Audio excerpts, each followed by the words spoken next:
আর এবার একটু মন ভালো করা ছবি দেখাই আপনাদের। শিলিগুড়িতে কাঞ্চনজঙ্ঘার দেখা মিলল। সকাল থেকেই ঝকঝকে আকাশ, শিলিগুড়ির হাতের মুঠোয় কাঞ্চনজঙ্ঘা। দুর্যোগ কাটতেই কাঞ্চনজঙ্ঘার দেখা মিলল। শিলিগুড়ি থেকে এই ছবি আজ দেখা গেছে।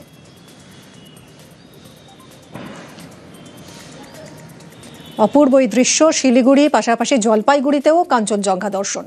দুর্যোগের মেঘ সরতেই পরিষ্কার আকাশ, আর নীল আকাশের ক্যানভাসে ঘুমন্ত বুদ্ধ।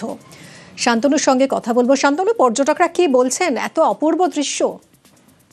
দেখো, জলপাইগুড়ি শহর থেকে কিন্তু এই সময় কাঞ্চনজঙ্ঘা দেখা যায়, কিন্তু গত কয়েকদিন ধরে কিন্তু কাঞ্চনজঙ্ঘা দেখা যাচ্ছিল না। তার মূল কারণটাই ছিল হচ্ছে মেঘ বৃষ্টি।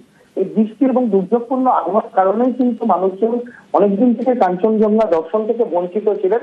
কিন্তু আজ এসে কিন্তু মন ভালো করা একটা আবহাওয়া তৈরি হলো। সকালবেলা ঘুম ভাঙতেই কিন্তু জলপাইগুড়িবাসী যারা প্রাতঃ ভ্রমণে বেরিয়েছিলেন তারাই প্রথম দেখতে পান যে একেবারেই আকাশ পরিষ্কার, আকাশে বরফে ঢাকা একটা কাঞ্চনজঙ্ঘা রয়েছে। সেই অবস্থায় শহর জুড়ে কিন্তু একেবারে রীতিমতন হুড়ি পড়ে যায় কাঞ্চনজঙ্ঘা দেখার জন্য। শহরের বিভিন্ন এলাকা, জলপাইগুড়ির যে করলা নদীর পাড়, তিস্তা পাড় থেকে শুরু করে কোর্ট কমপ্লেক্স, সমস্ত জায়গাতেই কিন্তু আজ অনেকটাই স্পষ্ট কাঞ্চন দৃশ্য। এবং এখনো পর্যন্ত কিন্তু আকাশ জুড়ে কিন্তু একেবারে বরফ ঢাকা কাঞ্চনজঙ্ঘা মনে হচ্ছে যেন ঘুমন্ত বুদ্ধ শুয়ে রয়েছে। এমন একটা মন ভালো করা দৃশ্য দেখে কিন্তু জলপাইগুড়িবাসী বলা যায় আপ্লুত। অনেক ধন্যবাদ শান্তনু। দুর্যোগপূর্ণ একদম অবস্থা ছিল, মানে চারিদিকে একদম মেঘে আচ্ছন্ন ছিল। আজকে এই সকালটা দেখে খুবই সুন্দর লাগছে, মানে মনোমুগ্ধ হয়ে গেল যেটাকে বলে। জলপাইগুড়ি শহর থেকে করলা ব্রিজের সামনে থেকে খুব সুন্দর লাগলো। প্রতিদিন ঘুরতে বেরোয় না করে দুর্যোগ, অন্ধকার মেঘলা থাকে। আর আজকে যেমন দেখতে খুব ভালো লাগছে, যেমন কাঞ্চনজঙ্ঘা আমরা এখান থেকেই দেখতে পাচ্ছি, দূরের থেকেই দেখতে পাচ্ছি, এত সুন্দর, খুব ভালো লাগছে। পুরুলিয়ায় শীতের আমেজ, সকালে হালকা শীতের আমেজ, তাপমাত্রাও নামলো বেশ কিছুটা। শীতের পোশাকে বেরোচ্ছেন অনেকে। পুরুলিয়ার সর্বনিম্ন তাপমাত্রা 19 ডিগ্রি সেলসিয়াস। কথা বলবো ইন্দ্রজিতের সঙ্গে। ইন্দ্রজিৎ, অর্থাৎ সোয়েটার চাদর বের করার দিন তাহলে এসে গেল পুরুলিয়ায়? দেখো মিমি, একেবারে তাই। তার কারণ সকাল থেকে একেবারে শীতের আমেজ অনুভব করা যাচ্ছে এবং একেবারে সন্ধ্যের দিক থেকে এবং বেলা বাড়লেই এই শীতের আমেজ উধাও হয়ে যাচ্ছে। তবে যেভাবে তাপমাত্রা নামছে, আজ যেমন জেলার সর্বনিম্ন তাপমাত্রা 19 ডিগ্রি, ফলে স্বাভাবিকভাবে সকালের দিকে একটা শীতের আমেজ থাকছে এবং বেলার দিকে পরিবর্তন হলেও আবার সন্ধ্যের পর থেকে সেই শীতের আমেজ ফিরে আসছে। ফলে শীতের আমেজ অনুভব করছে জেলার মানুষ। এবং সকালের দিকে আমরা যেগুলো দেখছি, শীতবস্ত্র পরে বেশ কিছু মানুষ রাস্তায় বেরোচ্ছে, বিশেষ করে যারা সকালবেলায় মর্নিং ওয়ার্কে বেরোয় তাদের ক্ষেত্রে দেখা যাচ্ছে সোয়েটার পরে আছে এবং কেউ মাফলার জড়িয়ে বেরোচ্ছে। এবং শিশুরা যারা স্কুলে যাচ্ছে তাদের ক্ষেত্রেও দেখা যাচ্ছে সোয়েটার পরে যাচ্ছে। অনেক ধন্যবাদ। নিম্নচাপ সরছে বাংলাদেশ উপকূলে। মায়ানমার বাংলাদেশ উপকূলে সমুদ্র উত্তাল। বুধবার পর্যন্ত মৎস্যজীবীদের সমুদ্রে যেতে নিষেধ। আজ সারাদিন কেমন থাকবে আবহাওয়া জানবো।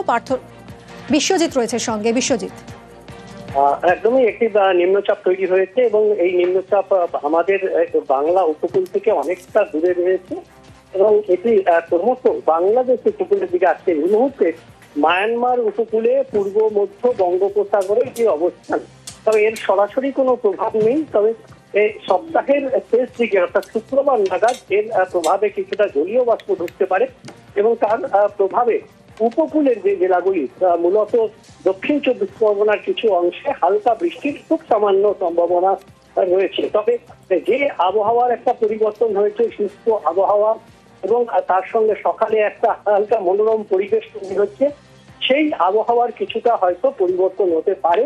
আংশিক মেঘলা আকাশ হতে পারে শুক্রবার উপকূলের জেলাগুলো বা উপকূল সংলগ্ন জেলাগুলো। ধন্যবাদ। ভোটারদের বাড়ি বাড়ি যাওয়া শুরু করেছেন বিএলওরা। আর তার আগে ভোটার তালিকা থেকে নাম বাদ দেওয়ার হুমকি দিয়েছেন বলে চাঞ্চল্যকর অভিযোগ বিএলওর বিরুদ্ধে। মালদা জেলা প্রশাসনের কাছে এই নিয়ে নালিশ জমা পড়েছে। পশ্চিমবঙ্গে শুরু হয়েছে এসআইআর। মঙ্গলবার থেকে ভোটারদের বাড়ি বাড়ি যাবেন বিএলওরা। তার আগেই মালদায় এক বুথ লেভেল অফিসার তথা স্থানীয় তৃণমূল নেতার বিরুদ্ধে হুমকি দেওয়ার অভিযোগ। মালদার কালিয়াচকের বীরনগর 2 নম্বর গ্রাম পঞ্চায়েত এলাকা। এখানকার বেগুনটোলার বাসিন্দা নরেন্দ্রনাথ মণ্ডল। এই এলাকারই তৃণমূল নেতা কেনারাম মণ্ডল সরকারি চাকুরে স্কুল শিক্ষক। নরেন্দ্রনাথের দাবি, সম্প্রতি তিনি বুথ লেভেল অফিসার কেনারাম মণ্ডলের কাছে ভোটার তালিকার বিষয়ে জানতে চান। অভিযোগ, তখন তিনি পরিবারের এক সদস্যর নাম বাদ দেওয়া হবে বলে হুমকি দেন।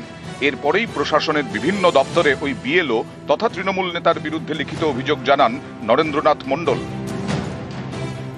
আপনার বৌমার ভোট বাতিল হয়ে যাবে, বুঝলেন? আপনার বৌমার ভোট বাতিল হয়ে যাবে, তুমি প্রমাণ করতে পারবা না। জাল ভোট, এটা আপনার বৌমার ভোট দিচ্ছে। আমি গ্রামের একটা সাধারণ মানুষ, বাড়ি অভিযোগ ভিডিও এসডিও ডিএম। আমরা কারোর নাম কাটতেও পারি না, কারোর নাম ঢুকাতেও পারি না। ইলেকশনের কাজ সিও দপ্তরের কাজ, এখানে কোনো দলের ব্যাপার নেই। অভিযোগ করতে পারে, কিন্তু এই অভিযোগ হচ্ছে ভিত্তিহীন অভিযোগ।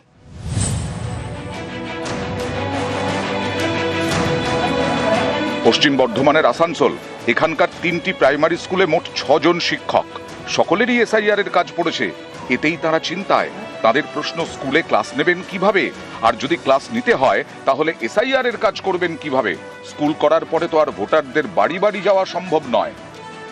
আমাদের দুজনকেই নিয়ে নেওয়া হয়েছে বিএলওর দায়িত্বে।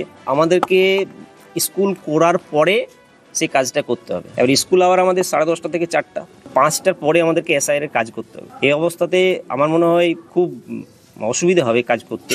ডেপুটেশনে কোনো টিচার দিতেন স্কুল ডিপার্টমেন্ট থেকে, তাহলে আমার মনে হয় কাজটা খুব সুবিধা হবে। আলিপুরদুয়ারের পাতলাখাওয়া গ্রাম পঞ্চায়েত, এখানকার একটি স্কুলের চুক্তিভিত্তিক শিক্ষক খিতিন বর্মন, তিনি আবার তৃণমূলের অঞ্চল সভাপতি। এসআইআরে বুথ লেভেল অফিসার করা হয়, কিন্তু তৃণমূল নেতা হওয়ায় তার বিরুদ্ধে আপত্তি তোলে বিজেপি। এরপর তিনি অঞ্চল সভাপতির পদ ছাড়েন। ভারতের নির্বাচন কমিশন কাকে রাখবেন, কাকে অ্যাপয়েন্টমেন্ট দিবেন, সেটা তাদের ব্যক্তিগত ব্যাপার। শুধু এতটুকু বলবো, খিতিন বর্মন যে বিএলও হিসেবে ছিলেন, উনি আমাদের পাতলাখাওয়া 2 অঞ্চল সভাপতি ছিলেন, কিন্তু বর্তমানে সেই কাজ থেকে অব্যাহতি চেয়েছেন, আমরা তাকে অব্যাহতি দিয়েছি। সোমবার বুথ লেভেল অফিসারদের ট্রেনিং শেষ, মঙ্গলবার থেকে ভোটারদের তারা বাড়ি বাড়ি যাবেন। সোমবার ডালহাউসির জেসাব বিল্ডিং থেকে বিএলওদের দেওয়া হয় এনুমারেশন ফর্ম। এই গণনা ফর্ম নিয়ে উত্তর কলকাতার 6টি বিধানসভা এলাকায় যাবেন বুথ লেভেল অফিসাররা। দক্ষিণ 24 পরগনার ট্রেজারি বিল্ডিং থেকেও এদিন দেওয়া হয় এনুমারেশন ফর্ম। ফর্ম হাতে পেয়ে গেলেও অনেক বিএলও চিন্তায়। তাদের প্রশ্ন, স্কুলে ডিউটি করে ভোটারদের বাড়ি বাড়ি যাবেন কিভাবে? এটা যে ধরনের কাজ, এই কাজটা করতে 8 ঘন্টা একটা সময় লাগবে। সে কি করে কাজটা সম্পন্ন করতে পারবে? এই জন্য এটাকে ফুল ডিউটি দিতে হবে, আদারওয়াইজ কিন্তু ইন সার্ভিস ইয়েতে কাজ করা সম্ভব নয়। অন ডিউটি না দিলে আমাদের তো 4:30 অবধি স্কুল, কারণ ডে স্কুল, তো 4:30টার পরে কাজটা করা কখনোই সম্ভব না। আর মহিলাদের পক্ষে সন্ধ্যাবেলা বাড়ি বাড়ি গিয়ে ফর্ম বিলি করার কাজটা একেবারেই সম্ভব না। নিউজ 18 বাংলা। বিএলওদের ফের গ্রেফতারি হুঁশিয়ারি, কমিশনের নির্দেশ অমান্যে বিহারের মতো গ্রেফতারি। বিএলওদের হুঁশিয়ারি দিয়েছেন শুভেন্দু অধিকারী। অযথা আতঙ্কের পরিবেশ তৈরি করছে বিজেপি, বিএলওদের সব রকম সাহায্যের আশ্বাস অভিষেক বন্দ্যোপাধ্যায়ের। এখন বিএলও হতে গিয়ে ঘোষণা করছে আমরা তৃণমূল করি না। নজর আমাদের থাকবে, ব্যবস্থা আমরা নেব, এবং সব হিন্দু বুথে বিএলএ 2 থাকছে, এবং আমি বলেছি সব রাজনৈতিক দলের বিএলএ 2দের সমন্বয় করে করব, এবং বিএলওদের স্পেসও খুব কম। কোনো পলিটিক্যাল পার্টির কথা না শুনে ইলেকশন কমিশনের গাইডলাইন টোটো ফলো করা উচিত।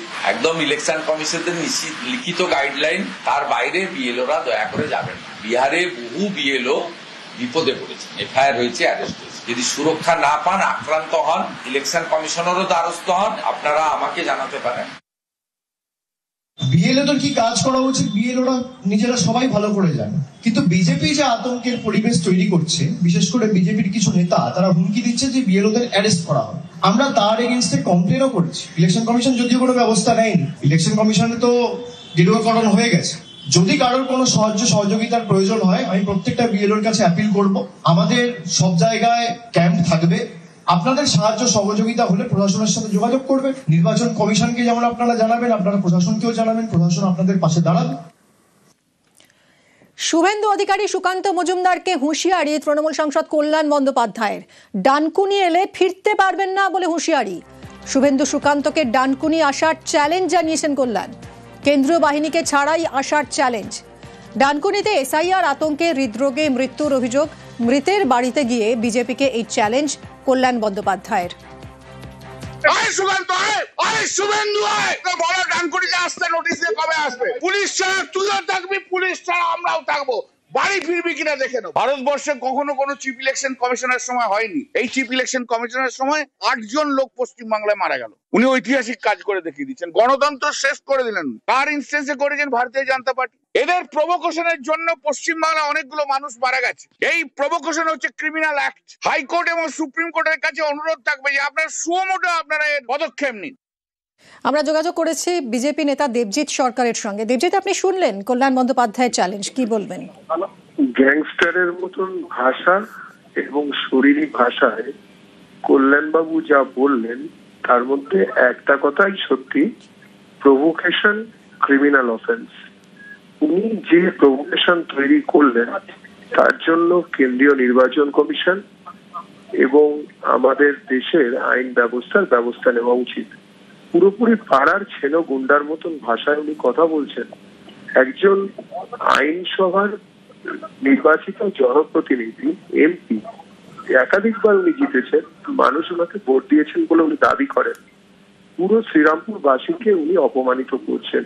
শ্রীরামপুরবাসীর জনপ্রতিনিধির মানসিক এবং শারীরিক চেহারা যদি এইরকম হয় যে কিনা সতীর্থ রাজনৈতিক কর্মীদের বা নেতাদের তুই তোকারি করতে পারেন এই ভাষায়, তাহলে আদতে শ্রীরামপুরবাসীর যে সাংস্কৃতিক চরিত্র সেটা নিয়ে সারা ভারতবর্ষের মানুষের সন্দেহ দেখা দেবে। এই জিনিস থেকে মুক্ত হতে হবে শ্রীরামপুরবাসীকে, বাংলার জনগণকে। অনেক ধন্যবাদ আপনাকে।